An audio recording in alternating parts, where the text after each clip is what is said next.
Welcome to Not Milk Never Milk. Subscribe if you're lactose intolerant. You begin by securing authorization and narrowing scope so your work stays legal and safe. Once done, build an inventory of live assets and public endpoints to focus testing. Make sure to set clear rules of engagement that prohibit destructive actions and specify an emergency contact. Doing this protects you and the target, and it frames every technical step that follows.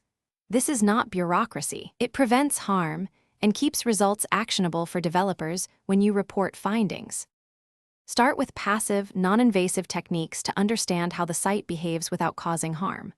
Once you've enumerated endpoints, inspect inputs like forms, APIs, auth flows, and uploads to see where user data enters the system.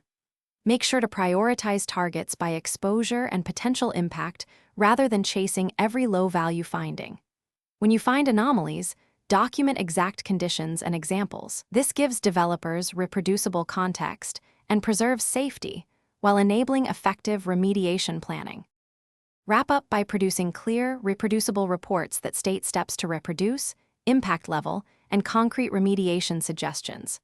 Once fixes begin, coordinate prioritization, rollback plans, and verification tests so changes don't introduce regressions.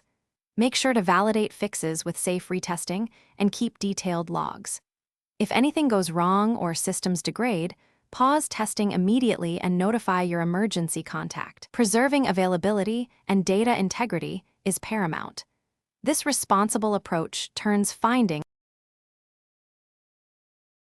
Thanks for watching. If this was helpful, leave a like and consider subscribing. See you next time.